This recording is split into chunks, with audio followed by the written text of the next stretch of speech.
This is Dane Wigington with geoengineeringwatch.org. Today I have the distinct pleasure and honor of an extraordinarily important exchange and short interview with an individual, former extremely high-ranking officer with the U.S. Air Force that has shown immense courage and fortitude by being willing to speak out on an issue that is of unimaginably grave importance, the climate engineering, geoengineering issue. This former two-star U.S. Air Force Major General was scheduled to speak in Redding, California on July 28th, had already flown to California, was on his way to the Redding event when for the second time in a week, the Redding event was canceled due to the completely unprecedented wildfires raging through the U.S. West. Wildfires, by the way, that all available frontline data makes clear are directly related to the ongoing geoengineering, climate engineering operations. Without further delay, I want to have former U.S. Air Force General Rich Roehlig give us his resume. And again, my deepest gratitude to General Roehlig for joining us on this exchange. General, can you tell us who you are, briefly your background, and what brought you to this issue? Not a problem. I served 34 years on active duty, but I like to think of myself as serving 56 years in the Air Force. My father was a career SAC bomber pilot, flew in World War II, so I was raised in the Air Force, and then went through ROTC at Miami of Ohio, and went on active duty in 1966, retired 34 years later in 2000. So I've been a retired officer for the last 18 years, but I also continued in the field of my specialty by working for Raytheon for 10 years.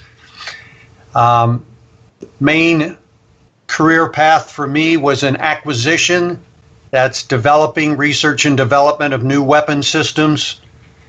Some of the titles I held, Head of Contracting and Manufacturing for Air Force Materiel Command, Commander of the Air Logistics Center at Ogden, Utah. I've been a base commander, contracting officer, and I was a program manager for a highly classified tri-service standoff attack missile. So a little bit of variety of things, all in developing weapon systems. And again, the years that you actually ran Hill Air Force Base, how many years? I went there in, let's see, those were my last 2.5 years on active duty. So, 97 to 2000. Now, if I may, before I press on with other questions, I would like to read a very short excerpt from another former U.S. Air Force Major General that is working with geoengineeringwatch.org, a general whom you know and have spoken to with our attorneys on our attorney conference calls. If I can read one short excerpt, and then I want to go back to a question for you, General Roehlig.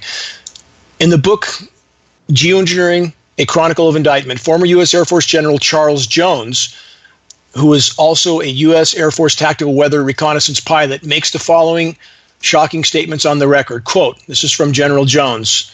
I want to point out to people, General Roehlig, that you are not alone in stepping up to try to address these programs. General Jones stated this: when people look up into the sky and see white trails paralleling and crisscrossing high in the sky, little do they know that they are not seeing condensation, quote, but instead are witnessing a man-made climate engineering crisis. facing all air-breathing humans and animals on planet Earth. These white aircraft spray trails are the result of scientifically verifiable spraying of aluminum particles and other toxic heavy metals, polymers, and chemicals.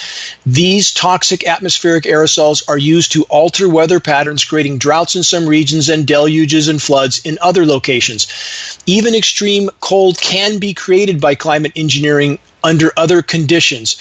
Unfortunately, these unfolding catastrophes are not capturing the attention of America's citizens nor politicians. Weather warfare has already almost reached beyond the possibility of devastation to all mankind and animals. It is that serious, and it is time limiting. Signed, General Charles Jones, Brigadier General, U.S. Air Force. General Roehlig, what brought climate engineering to your attention? Well, I live in Tucson, Arizona. Davis-Monthan Air Force Base is located here. And there were some comments that I read online, and then I started noticing the same thing they were talking about, which was streams that were not condensation from the aircraft from Davis-Monthan. And it brought my curiosity and my wife's curiosity up. So we started researching, ran across your website, and got access to your information.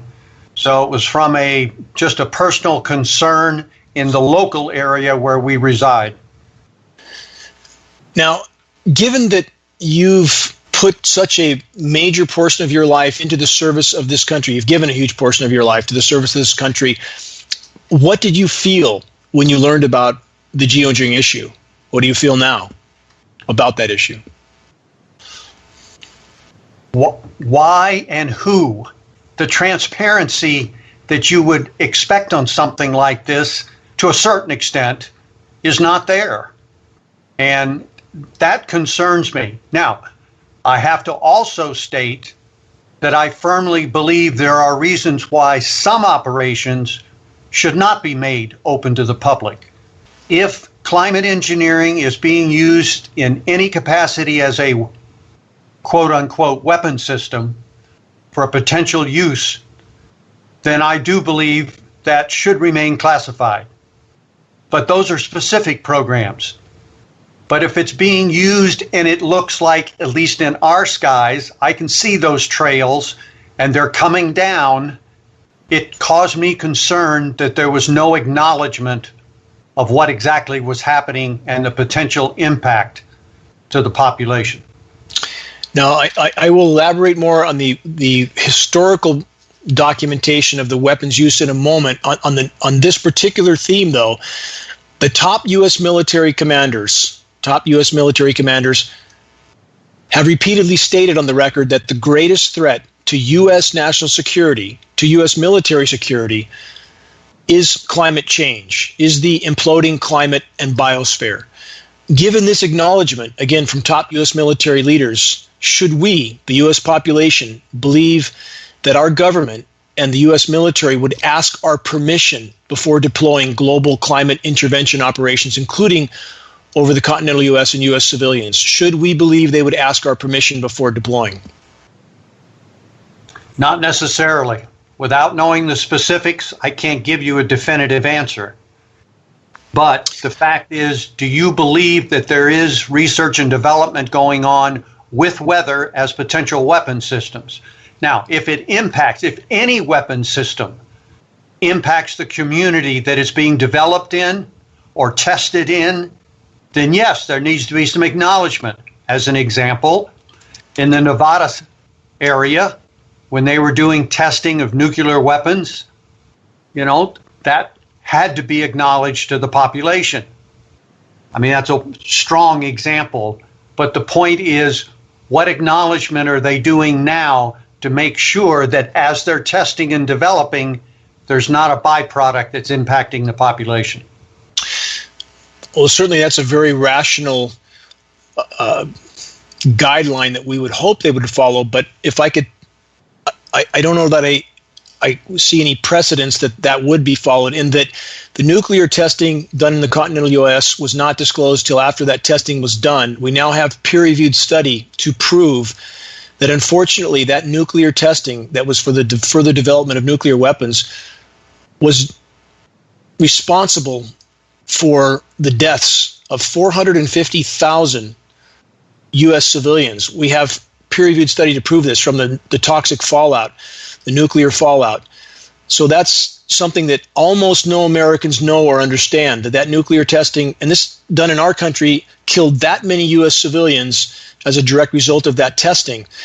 And unfortunately, it doesn't seem that there has been any effort to halt or cease or alter this type of practice with such grave consequences. And this is not taking into account the mortality that occurred in the South Seas where other testing was done, nuclear contamination now that's rearing its head again from some of the disposal sites that are now deteriorating and exposing more nuclear fallout even today.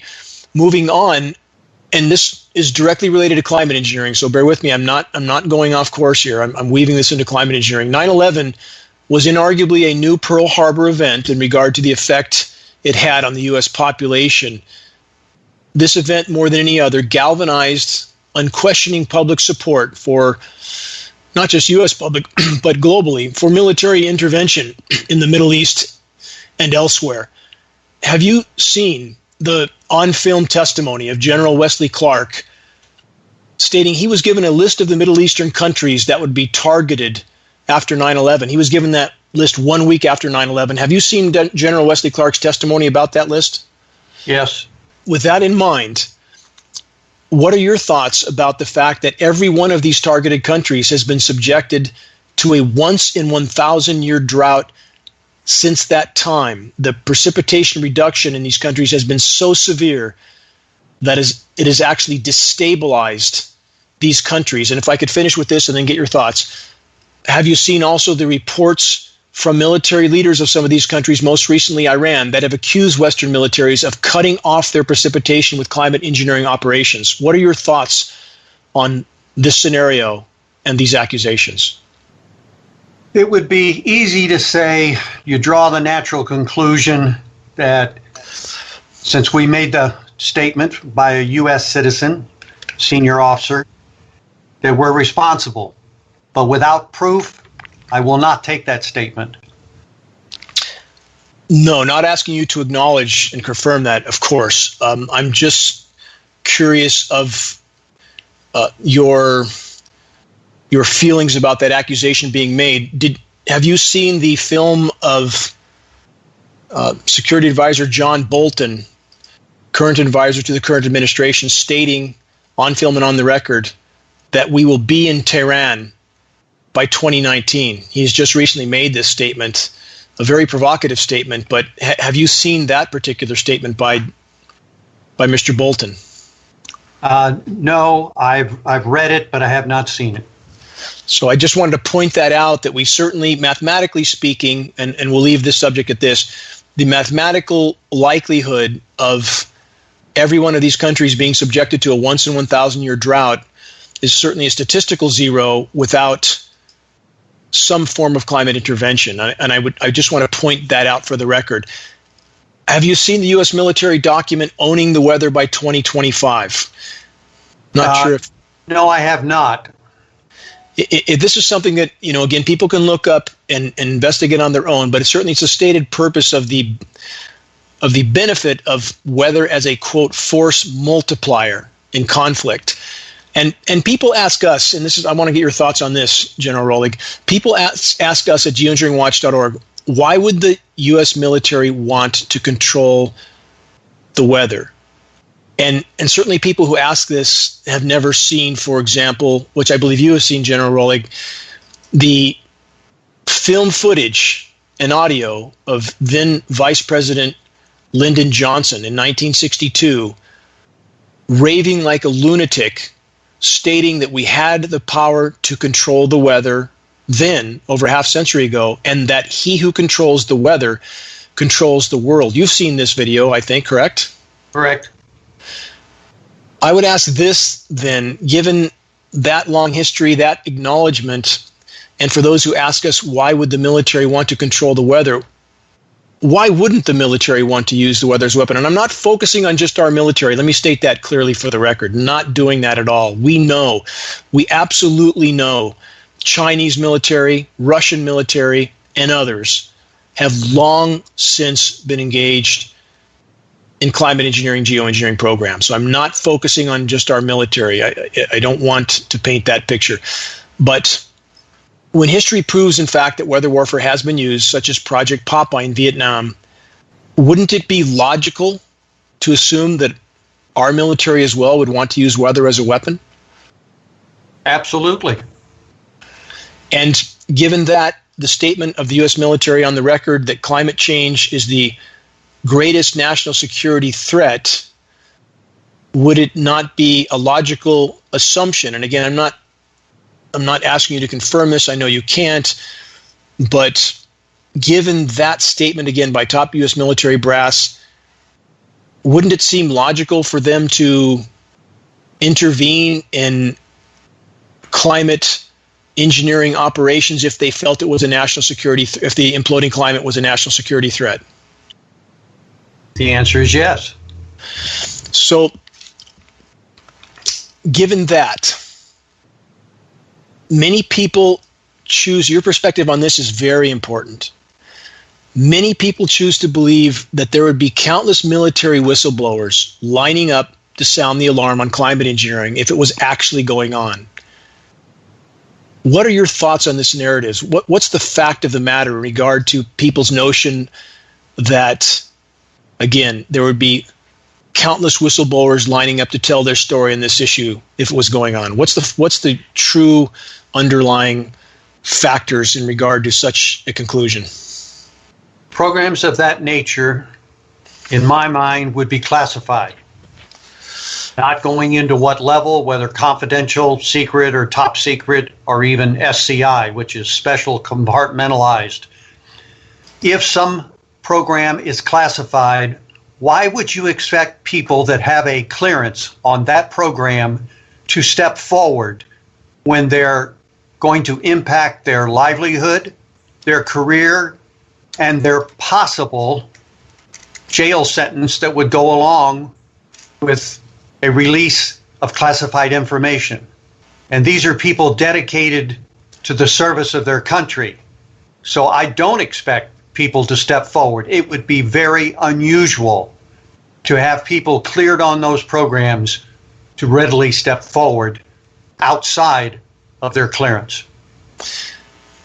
And the consequences after they've signed confidentiality agreements, which remain for life, correct? Correct. Even when you depart the program, you still are held to that standard.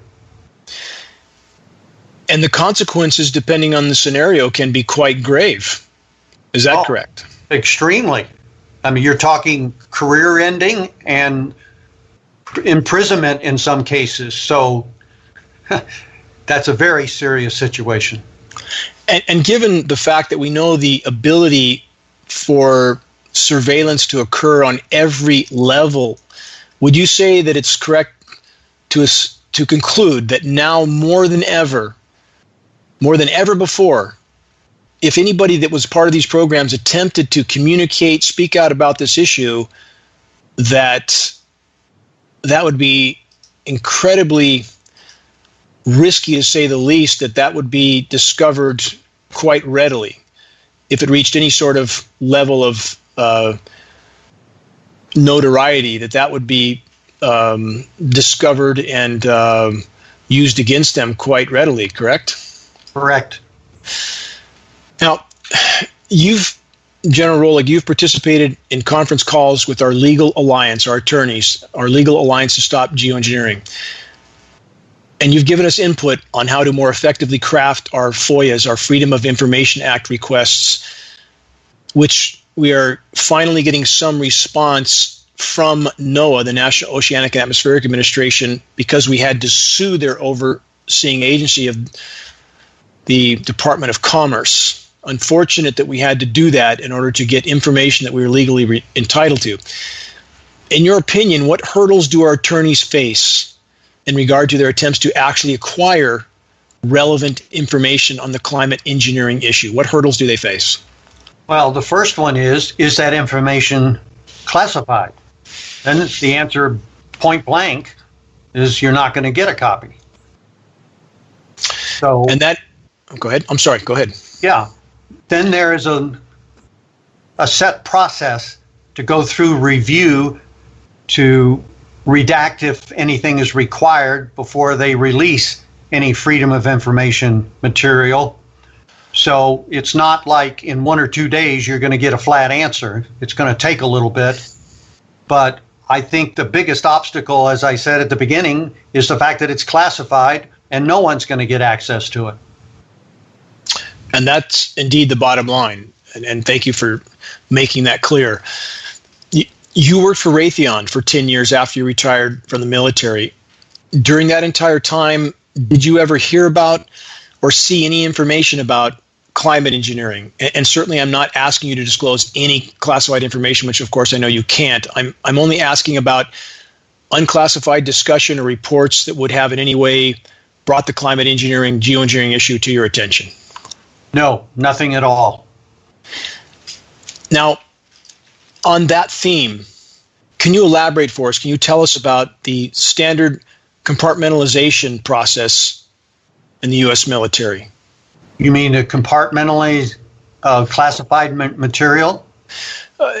Compartmentalization of various operations so that many involved in those operations don't really know the bigger picture. They're not given the parts to the puzzle to form the bigger picture. They're simply kept compartmentalized so that the individual components of whatever program we're discussing aren't really able to form a bigger picture conclusion, and thus are less likely to become alarmed at what they're working with, working on, or a part of.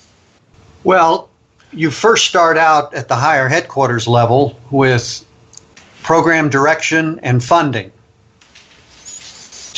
Sometimes you periodically have to go up and report status as they review budgets on subsequent years before they decide whether to keep the funding going and everything. But just because you're, let's say, in the Pentagon or at a major command headquarters and it flows through your office for either funding or program direction, that doesn't necessarily mean you know the status of it the next year, the year after, or the year after that. Those briefings sometimes can be requested, sometimes they're necessary. Now, when the program flows down, it can flow to a research and development laboratory structure to get certain elements developed prior to being pulled together, or you can go directly outside and compete or go sole source, depending on what the subject matter is, with a defense contractor, and he can portray that type of material in-house and build that for you, either in the laboratories, building models, test systems, or final production units by a contractor. But he's under the same controls as anybody on the U.S. government side in terms of release of material. So this compartmentalization, though, I mean, would you not be perhaps a case in point of, given that we know that the climate engineering operations have been fully deployed, starting with the polar regions for some 70 years or more, ramped up along the way, but the fact that those operations were not a part of what you did, what your service was in the military, and thus did not come to your attention while you served in the military, would that not be an example of that type of compartmentalization? Absolutely, unless for some reason my unit or myself personally was exposed to it, there is no need for me to have that information, and that would be a normal tracking on classified programs. So to weave this back into what we stated earlier about the confidentiality agreements with those who are specifically involved, by not directly involving so many people, compartmentalization, one, you're weeding out those people who would know enough about the entire situation to even have the inclination to talk out, and two, those who are directly involved are bound completely by these agreements. So thus we're back to the fact that to think that there would be, or the public's notion, some of the public, that if this was going on, there would be lines around the building of people waiting to blow the whistle. Obviously, that's a very mistaken notion, correct? Absolutely. Now, only a couple more questions, General, and I greatly value your time, and I can't express my regard for you for how far you've gone already to help address this critical issue and bring it to public attention. You're a part of a group that's composed of many retired high-ranking U.S. military personnel and many, I believe, still employed defense industry executives. Have you attempted to introduce the subject of climate engineering to them? And if so, what has been the response? Yes, there is a group in Tucson that constitutes military, civilian, community leaders that for about 9 months out of the year go through a series of briefings brought forth on topics that might be of interest. One of them is climate engineering. It's scheduled for this coming year in terms of the pro side and the negative side. So it has come to their attention, but let me mention sure. All of the open publications, media attention on that subject has raised the attention level of these individuals. Personally, they're not exposed to it. It's not something that was through their career, whether they were a professor, a lawyer, a small business developer, etc. But from a personal standpoint, there's been enough in the media on that subject that, and I'm on the board that goes through the selection of topics for the next year. We made a decision to at least bring someone in on both sides of that subject. And I have offered for more data to be brought forward if that topic remains to be of concern to these community leaders in terms of more data and analysis of what has been going on. But I need to see what's going to happen in the two presentations that are scheduled for next year. Now, if I could clarify on the first, that the group that you're in, again, involves a number of high-ranking officers like yourself, also Raytheon executives, defense contractor that we know from patents and other documents. Are the organization as a whole, not everyone in Raytheon, of course, is definitely involved with holding patents on climate engineering, doing all the modeling for National Weather Service and NOAA, which we know from a federal gag order. There is, as you know now, a federal gag order on all National Weather Service and all NOAA employees, the nation's weathermen. And we know from our FOIA requests that have been answered that the, quote, weather forecasts are passed down from the top all the way to the local meteorologist level, so that they are virtually reading scripts, parroting scripts that are, again, drafted ultimately by defense contractor Raytheon. But those executives that you know and yourself and so forth, because you weren't a part of this program and these operations, even though you were a part of that company, these programs were unknown to you, and thus the presenters that you are going to have in your group are presenting even on the pro and the negative of climate engineering as if climate engineering is still not going on, correct? I mean, that's the premise from which they're approaching this, just like all official sources, just like mainstream media, that the stated presentations are still being put forth on the position that climate engineering is just a proposal, correct? Correct. Yes, those two individuals selected have nothing to do with Raytheon. Even the internal members of that group that come from Raytheon are, and I've talked to them personally, are not attached and do not have information on climate engineering. Because you got to remember, just this Raytheon site here in Tucson has 12,000 employees. not to mention the other major business sites. So this particular site, as best I can tell, with my unclassified exposure and having worked there, is not directly involved in climate engineering, nor are those representatives that are part of that group.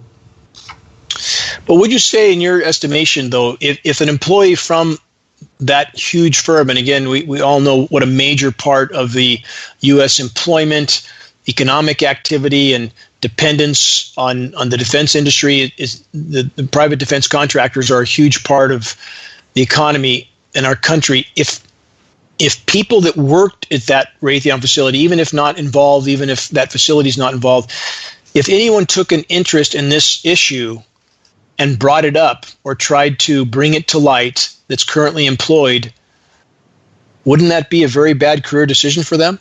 It could be. That's correct. So again, for people who ask the question why everybody's not lining up to blow the whistle, I would bring all those things to light. Almost done, Rich. Thank you for bearing with me.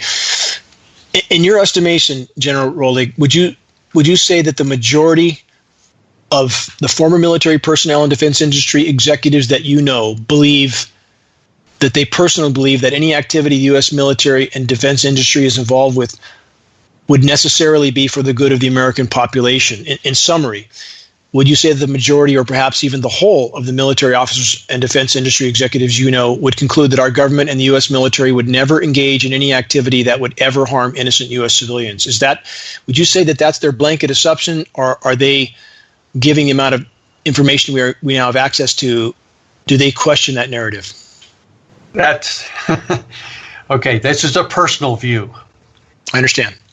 When you dedicate your life and your career to something like the United States, and you go through all the other aspects that you can, whether you're a trained pilot or combat leader on ground or a developer of weapon systems, you're doing that for the national security. You're not doing it to see the impact on the general population. I understand. And in the course of that particular lens, and given what we know now, is it difficult, and I can only imagine it must be, but is it difficult to examine information that would be in direct conflict with much of what perhaps you once believed or hoped was true in regard to the actions of our military and our government? And again, I want to clarify this. There are many honorable people in our military, such as yourself, and I have never, ever stated otherwise. But what I'm trying to get at here is that in the course of having such a motive to actually serve the people of this country, is it not necessary, in fact imperative, an obligation, no matter how dire the truth is, that we have an obligation to look at that truth, especially when it pertains to the welfare of the American population and in this case, the earth as a whole, on which our lives all depend? Is it not an obligation for those in the military to examine the facts, even if those facts are in complete contradiction to everything they formerly believed and would like to still believe? Is it not our obligation? Is it not the obligation of those in the military to examine the facts, no matter how dire? Well, of course, because you want to know the impact of what you're doing. I mean, years ago, when I was involved in the initial development of the laser-guided bomb, of course you wanted to know what impact the laser out there being utilized had the impact besides a bomb with its receiver being able to connect to it and be guided. Those are natural reactions. Now, given what I know, I've sent a lot of satellite imagery to you. In this case, if I can give one last example before closing. In the case of the fires that are incinerating the U.S. West. Unprecedented fires. Now we know all-time record fires, fire behavior that is completely unprecedented. Same thing happening in Portugal, Spain, Sweden, Norway, Greece. I could go on. But when we have satellite imagery that shows clearly completely unnatural cloud formations with the trails that are left from aircraft that are exactly what is described by climate engineering operations, and we know the effect of these operations with aerosolizing the atmosphere diminishes and disperses and disrupts the hydrological cycle. In the case of California, again, every single day we see unimaginably massive operations off our coast that are absolutely blocking the inflow of any moist air, let alone precipitation. Do you find that alarming?